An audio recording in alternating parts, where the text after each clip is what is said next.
Hey everyone, and welcome to Almost Cancelled. I'm Peter, that's Connor, and we're going to talk about The Expanse, Season 1, Episode 4. It's called CQB. Full spoilers for the episode, as always. This was an exciting episode, this one. This was action-packed to the I max. mean, last episode you were saying you could do some more spectacle, and here we go. Yeah, this really ramped things up, especially in the second half. We have, Yeah, Holden and his team still on the Mars ship. We actually ended last episode with the Mars commander saying, "Oh, there's a ship approaching, and we think it might be Nagata. If she is a spy, a sleeper agent, that they're coming for her." yeah, We never actually mentioned it in the last video because it was more relevant to this episode anyway. It was just kind of the little tease at the end for next time. yeah. That all plays out, and that's kind of the main focus of the episode is their plight on there. We see Holden like debating with them on the bridge about not implicating her and not wanting to do that, but he's around and he recognizes the ship and he has some conversations with Lopez, who's the interrogator from the last episode, who's still around and kind of interacts with them. And we actually get a little bit of a sort of Martian philosophy from him Hmm. because he's asking, like, "You're from Earth. Do you ever miss it?" And he's like, "Well, I wouldn't. I'd be there if I did. Like, Yeah, just go back. I'm here because I don't want to be there." And he's like, "Oh, I used to dream of oceans. I've never seen, he's never seen an ocean. His grandfather, who emigrated from Earth, is like, oh, I grew up with oceans and the tide and all this, and he's never seen that. It's like a dream to him, and they've only ever lived in a dome." Before we get into the bulk of that, though, I want to talk about death and not death. So last episode, we were sure that Havelock was a goner. It seemed pretty convincing. Yeah, I'd almost make a small criticism that they show him hanging with a skewer through his chest. It's Yeah, and then they like end on that silence, like we were talking yeah, about, and that is kind of a very typical thing to do when you want to end on a shock death. yeah. I feel a little bit 180'd on that. Yeah, I feel a little bit cheated. It's not a big deal, but I do want to point out that that was a very. It felt like a proper death, and then it's not. So, then we'll get trust issues with the show. However, Garvey is definitely dead. There is no way in hell next episode they can say, no, no, he's back, he's fine. Yeah, I mean, at least Havelock still had a head. That is true. And as a fan of horror movies and gore, I must say I did enjoy the decapitation that takes place.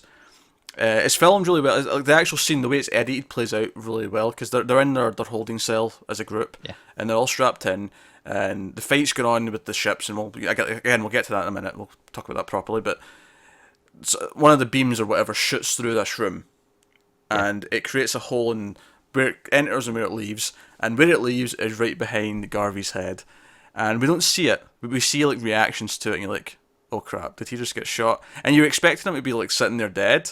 But what you're not expecting is his head to be missing.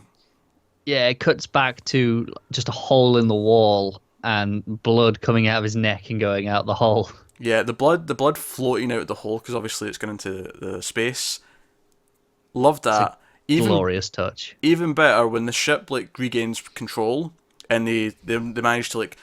Again, another subtle touch. I love that probably all rooms on a spaceship in this world or in this universe all have like these guns that shoot out glue just in case. Yeah, and there's like emergency panels. Yeah, exactly. Just At first, I was like, "Well, why are the panels only that big?" It seemed, I mean, it's convenient, isn't it? But then I thought, well, I guess if the hole's that much bigger than that, yeah, they're screwed anyway. the screw, yeah, it doesn't really matter anymore. Yeah, so I like that. Just simple little things.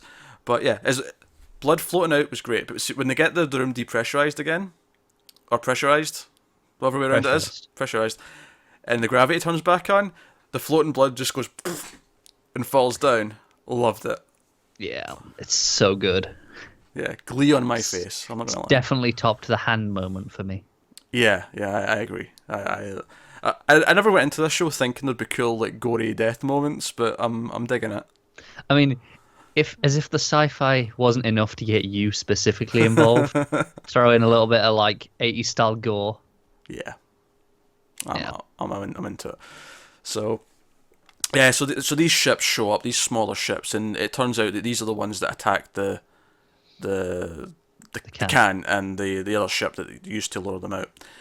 And we see like the commander's like, no, right, we have to keep Holden safe. He is the one who can testify that it wasn't us. We have to stop this outbreak of war. And again, we see this bubbling up on Earth and on Ceres to a lesser extent in this episode, but it's still there. It's still overarching Yeah, this all the is time. more maybe like 80% on this Mars ship. Yeah. And I think that was right. I think the focus clearly that this was the exciting story of the episode, and it would have been weird to cut away more. Like if Asarala has like 2 scenes on Earth, and there's not really much to them. It's just a kind of it reestablishes that she's got kids. And It's almost just a check-in scene, one of them. yeah, it's just to kind of like, yeah, she's still there. We have to have a scene of her in the episode just to remind you that she exists, but not a Yeah, it's super like, amount of well, purpose. we've paid for a contract, so we might as well use her. Pretty much. I mean, it does an okay little thing where she has a moment with the kid, and again, it's a little bit of character building, but it's not a super amount to talk about. But yeah, so all this is going on, and the Mars Commander's, no, you have to testify. And the Martians we've seen, they're all very loyal. Like they're all willing to just die for the cause, and we see that from several of them to the point where they're pissed at him. And again, we keep playing with this idea that Holden, is he? Because we spent in the last episode that, oh, what if he's the sleeper agent? Because he technically is the one who made the call. He's the one who insisted to go out there. He's the one who made the video saying it was Mars. Like, is he trying to cause a war? And again, there's this great moment in this episode when all this stuff's going down and they're properly getting fired at, and there's sparks flying, and people are falling down and dropping dead or whatever. It comes out of his seat that he's been strapped into on the bridge, and there's a gun on the floor. And Lopez notices the gun's there, and he's thinking exactly what we're thinking. He's going for the gun, and he goes right past it and goes to help the Martian who's just fell over. So again, it's playing with this idea that we are not really. It knows that you're second guessing him now, so they're playing with it. Yeah, and it's good. It's a good bit of build up. And he insists on going back for his team. So he sort of like we get a bit of a shootout, and these people, this unknown third party, this entity, come Yes, this is not the OPA anymore. It doesn't seem like it is anyway, unless they've got all this secret tech that we don't know about. But they clearly believe it's someone else at least. Yeah, and we get a bit of a shootout, and I liked it when the shootout happens. We don't get a clear look at what they look like at first. Everything's very sort of, there's a lot of flashing lights, the gunfire's going off. Gunfire's very bright, by the way. They've done this, it's not lasers or anything like that, it's still guns, but the muzzle flash is a lot more my intense. favourite one was a shot from up on the balcony. It was like a grenade launcher almost. And I thought that looked really good. Yeah, very exciting, playing with all the hallways and stuff. And he does get to his team, like, he insists, like, I'm not testifying anything if you don't let me go and go back and get my team. Yeah. And I like when he walks in the room and sees that Garvey's not got a head, he's like, oh shit. Yeah, and he's like, well, suit up. We haven't got long. Yeah. And then he just looks over and he's like, what happened to him? Just asleep in the chair. Yeah. So we get this exciting action stuff, and a little bit of stuff in the middle. As they're suiting up, Holden talks to Lopez, and he's like, look, we're kind of in this together now. We have to kind of survive. Tell me what the hell this Phoebe station is that you keep talking about. Because the Martians mentioned this a few times throughout the episode, that someone attacked a station of theirs called Phoebe. Which, by the way, I had to put the subtitles on to see what the title was, because I thought they were saying like FEMA or something like that, and I wasn't sure. Really?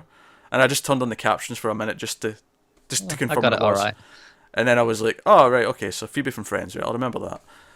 That's how I remember it, yeah. So, yeah. Oh, actually, that reminds me, there's one scene with, I'm not sure what the character's called. I know the actor from something else, but we've seen this in the first episode as well. And I wasn't really sure what they were doing in the first episode, but he's building a new space station and a ship that's going to travel a group of explorers into another solar system. Yeah, I think it was called Nuvu Station? Yeah. Something like that. And we see them under construction, but the guy who's running it's got OPA ties.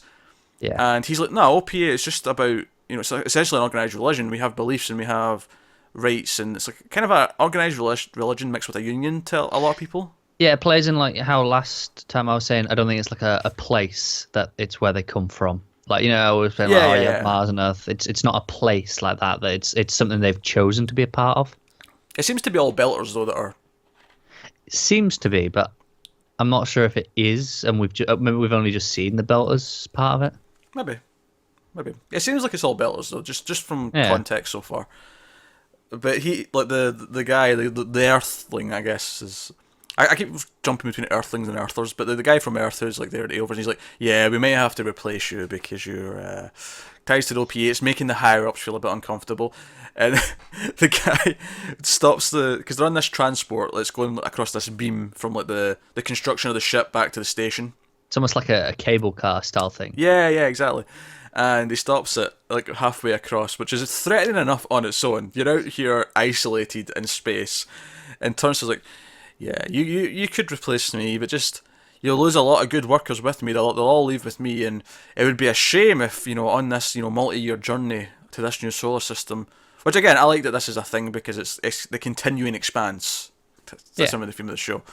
They haven't even solved their problems in this solar system yet, and they're looking ahead for all things. But he's like, yeah, but it'd be a shame if something. It threatens them basically. They're going to tamper with it, and stuff could go badly for all the people that you've spent a lot of money getting here. I want to point that out because it stood out to me because we haven't seen him since the first episode. Yeah, and so then it's like this felt like quite an important scene as well. Yeah, when he popped up, I'm like, all right, this is a thing we keep going back to, but it's not as frequent as the other stuff. Which is interesting. Why I feel like it's important though is this episode to show it, and it's this episode, this action-packed episode where we really don't want to be dragged away from this action because it's fun. But you're going to show us this, which kind of makes me feel like, okay, this is going to play into something big. Yeah. Back to the action though, a lot of good stuff in hallways, dark hallways, like we say, gun flashes, obscuring stuff, and we get this moment where Holden, it's actually before they get to the cell, I'm kind of going out of order here, but he comes across this third party, one of their soldiers is on the ground, and he grabs Holden, and Lopez shoots his arm off, and we see they've got really advanced tech. His suit has like nanobots in it, and it kind of closes the wound, or not the wound, I shouldn't say the wound, it doesn't close his arm, it closes the suit so it's airtight again, because obviously they're wearing the suit because it's a spacesuit. Yeah. So it's like this almost self-defense thing where the suit will patch itself up with its nanotechnology.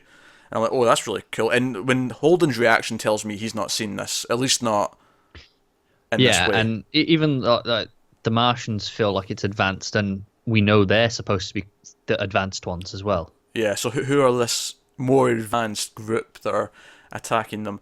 And so I think that's pretty cool. They have like a sort of a honeycomb look on their spacesuits as well. Yeah, it's like a blue honeycomb, yeah. Yeah, but we made them a little bit distinct, and we get all of it. Now, all this was fun on its own, like decapitation, shootouts in the hallways, felt very sci-fi. And it's like, all right, we have to get to the shuttle. We have to get out of here. Our mission, the Martians' mission, is to get Holden out, and Holden's sort of bargained to bring his crew as well to the ship so they can go and testify and stop the war from starting and make everyone realise, no, there's this other threat, there's this other thing. Yeah. And we get probably the most badass scene in the entire show so far in the walkway. The walkway, I was going to call it the, where all the ships would be, the hangar. Yeah. Kind of thing. But yeah, the walkway, and it's lots of balconies up around this area. If I have one complaint in terms of just how they shot this, and maybe this was intentional, but it did feel a little bit weird, is that we never really got a clear shot of any of the people shooting at them. It kind of felt like we've seen all these muzzle flashes from all the different levels, but it was almost like, is there actually people in all like, Yeah, we got that, but then we got shots from like just over their shoulders as well. There was one or two of them. It was just, it felt like they were obscuring what they looked like, and I felt it was weird at this point, given we'd already had the scene with the one on the floor. I agree. I think it was more they didn't want to show how big the room was and cut up and render the entire room. Okay. Because the shots we got, like you say, we saw flashes, but they were out of view, so we didn't have to see the entire thing. And the ones over the shoulder were just looking down on the walkway, so we didn't have to render this whole big room a lot. Okay, I get that. It just felt like a weird choice to me. It's my one small complaint about an otherwise really great scene. I agree. I do think it was a budgetary thing, but maybe I'm wrong. That said, though, they put a lot of money into this. This scene looked great. Like them going out, some of the Martians get shot down. Lopez does get shot, but he's still like in defense mode. He's still firing back and giving them cover and fire as they run across. Yeah, his is that grenade one that I was talking about, I think. Yeah. Barton gets shot in the leg. He takes Kamal over, and then we have Holden and Nagata going across, and we get this fantastic thing. The gravity turns off, and they start the floating. ship loses power and it just goes. And they're in slow motion. Now, if I have one other small complaint, it's maybe a bit ridiculous how much these people are missing, these two, as they're running across. I mean, yeah, but it seems like they're a good distance away. It does. Like it's a typical sort of action movie kind of not plot hole, but kind of Yeah, convenience it's kind of it's thing. one of those things you've just got to go with, haven't you? But that said, though, everything about this, them floating, him tethering her to him, kicking her away, so he'll get so the momentum will put him back in the ground. He clicks his mag boots, which, by the way, we've not really spoken about those, but that's something they've set up since episode 1, that they can just click their heels and they've got magnets in their boots so that they can walk. Yeah, I feel like it's kind of essential if you're going to lose gravity. But 'Cause- it's so well established at this point that you know exactly what he's doing as soon as he gets down and he clicks his heels again. Yeah, and I think they even mentioned them maybe like 5 minutes before as well. Or even at the start of that scene where he says, "Oh, just run, no mag boots, just get across fast as you can." Yeah. So it was in your mind. Yeah, so that was really well set up.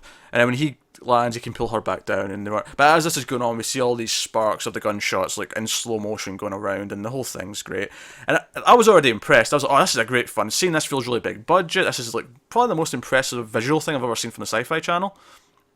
Yeah, I agree with that. And I'm saying this as someone who loved Battlestar Galactica, and that looked great. That was like probably the benchmark before this. Yeah. But Battlestar Galactica started in 2004, so it's a bit old now. It's allowed to be surpassed. In fact, it should have been surpassed. It should have been surpassed already, but here we are now. Yeah. But this was impressive enough. But they get in the ship, and Lopez is like, "I'm not a pilot." He's like half dead. Like he might be dead in the next episode, but it looks of it. And he's like, "I'm not a pilot. Someone else has to fly." And obviously we've got Kamal, who is a pilot. He even flew Martian ships before. Yeah. So he's like, "All right, I'm still kind of out of it from the drug, but I'm gonna." I like how they just like throw him up the stairs though, like up the ladder. Oh yeah, because the gravity's still off, and Holden just grabs him and throws him up the ladder. Yeah. I thought it was a really nice touch. I don't know. Yeah. It's actually kind of funny. It was like funny in a good way. I was kind of chuckling along. In the middle of this big action scene, that was a really funny thing. It didn't deflate the tension. It just. Yeah, that's exactly what it was. It was one of those just nice little moments. It's like, huh, yeah, you would do that. Yeah, it works. And because obviously without the gravity, you don't have to be strong to do it. The momentum just happens because there's no. Yeah. So really cool. But then we get probably the most visually impressive moment from the show so far, which is as he's like gearing up the ship and the ship's starting to rise, and we still have all these gunshots from around the room and all the balconies.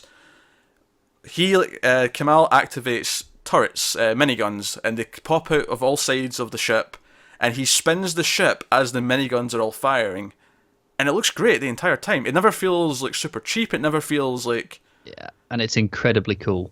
It's incredibly cool, and he even hits it at the wall at one point before he gets. And I'm like, man, if this is what we get every few episodes of this. I'm down with it, because obviously we had 2 episodes after the spectacle of the first with nothing much. We had the core elements, but nothing like actiony. Which I think you need the downtime though. I think this feels more special because you've been building characters and you've been building them. And again, we talked about the coolness of Garvey's death, but we've not really spoke about the fact that it actually kind of means something because again, he felt like a main character. Don't get me wrong. When it comes to that main crew, I think the only ones that are really safe are Holden and Nagata. I feel like the other ones could all die now, especially now that I've seen they're willing to kill people off. I agree, but I still feel like Nagata, or even like end of season, isn't necessarily safe. I don't think. Oh yeah, sure. But I think she's safe till then. Whereas the others, like Burton, I could see dying like any time randomly. Yeah, I agree. Lopez, of course. Although I kind of hope Lopez doesn't, because as they were making their way towards the ship, I was really thinking, oh, this will be a really cool change in dynamic if 1 or 2 Martians are with them and they have to work together now to get back to Mars or Earth or wherever they're going to solve this. I think we'll, even if he does just completely kick it, we'll get something. Because obviously they go into Mars, Martian High Command, I think they called it, and presumably after that, maybe if they have to go out and do something else, they'll send someone from Mars with them. Like bulk up the numbers, have an escort. So maybe we'll get that same dynamic, just with some different characters. Yeah. I was just thinking, this will really change things up because, again, until the last episode, we didn't see the Martians yet. They kind of built them up a little bit, and it was now I'm starting to really get a grasp of who they are and what they are. And it's kind of funny how they're almost communist in the way they talk about how they're all in for one singular goal. Yeah. But it doesn't feel like an outright negative thing at the same time. Maybe people from Earth see it as a negative thing, and that's why there's this. Well, you say that, but obviously we had the ambassador who admired it. True. The fact that they could be like this, that they could all work together without all this infighting. Yeah. So, yeah. So I think it was there was a couple of small things as well, like that drug stimulant pipe thing that he puts into himself when he's about to pilot the shuttle. yeah, I was like, oh, okay, so this is something they have on board these Martian ships just to make sure they're ready if they need it in a fight, whatever. yeah, yeah. So yeah, fantastic action, really exciting, well shot for the most part. A couple of little minor nitpicks in terms of just logic or science or whatever, but But still fantastic looking for TV. oh, fantastic looking for TV. I'd go as far to say this is some of the best stuff visual effects wise on TV. I mean, I think the only stuff I'd put above it right now, Westworld's above it. Yep. Certainly. But that has an insane budget, so That has an insane budget. And potentially, like, what's been on Netflix recently? I'm trying to think of that. I don't think any of the Netflix shows I've watched recently need anything like this, though. They've not No, had... they don't. They've looked good in what they're doing, but they don't need as much. So, no, very impressive. So, this is... No, I am really, like... This was an exciting episode. I was excited about what was going on. And because I've taken the time to build the characters and build the relationships and have the mistrust, but you still try, Holden still try to help them, there's enough going on from a themes point of view, from a character progression point of view, that the action wrapped around it means something. Yeah, and it has to, doesn't it? Unlike, say, a recent Star Wars film where the action at the end meant nothing because you didn't care about any of the characters. I'm not even getting into that. I'm not even starting. You know how I feel. If you don't know how I feel, go and watch our video debate that we did, because that got, relatively intense in terms of who was on what side. Yeah. And it went on for a while, and if we started that now, we'd be here all night. So we're Yeah, not. let's talk about Ceres. Let's talk about Miller. Obviously, Yeah, let's do that. There's the one scene of random person finding Havelock, which, by the way, I actually did, until we found out that he was alive, I did actually really like that no one knew he was dead. Yeah, they were just like, oh, we're trying to contact him, but yeah. I was like, oh, maybe they'll find out at the end. That's what I thought was maybe going to happen. They'll find out towards the end of the episode. That'll be his last scene.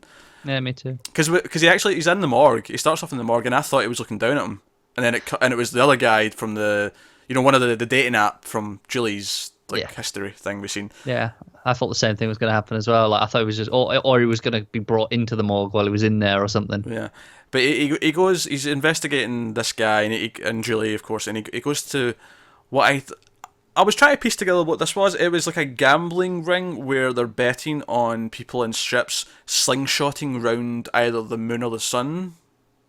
Yeah. Yeah, well, not the moon. It won't be the sun because they're not like Saturn or whatever, aren't they? But Yeah. they're slingshotting either around a moon or something like that, or around the planet, and that's what they're betting on. But which is a cool little thing. It's not really that important right now. But the real reason for it is he finds out that the guy he's been looking for, his ID that he's getting is fake. Yes. Every time he scans him, it's a different person's name that's coming up, and it's like a thing that upper class criminals have to confuse the police so they can't be traced. Yeah, it's this. I think they call them identity scramblers. Yeah, so they'll look through his body. He's got a lot of enhancements. He's got like a spinal support thing. He's got this and that. They scan him for a bunch of things. And they're like, oh, he's got a memory matrix in his leg. Let's grab that and see what we can get off it. We don't actually see what's on it in this episode. That'll be next time. No, obviously they say it's encrypted, but it looks like it's government files and stuff based on the names, which is interesting. Yeah, because it makes me go, which government? Yeah, so that's a very good point. But we get a kind of, and this was a sort of like deflating scene in a good way, where all right, we've cut away from all the action on the Martian ship. We're going to have Thomas Jane digging into this guy's leg for about 5 minutes, and it's going to be really funny because he's going to keep missing. It's going to be pretty cool. And it was pretty funny, to be fair. 5 minutes was all. I'm always exaggerating. It was a good 40 seconds. Yeah, because he does it. It's the third time's the charm. The third time's when he gets it, but the first time he just like sticks it into his leg and just pulls it up. He's like, it's not hurting him. And as he was like sort of going, like, he had it inside and he was sort of like moving it around, and I was like, oh, this is actually a little bit. Okay.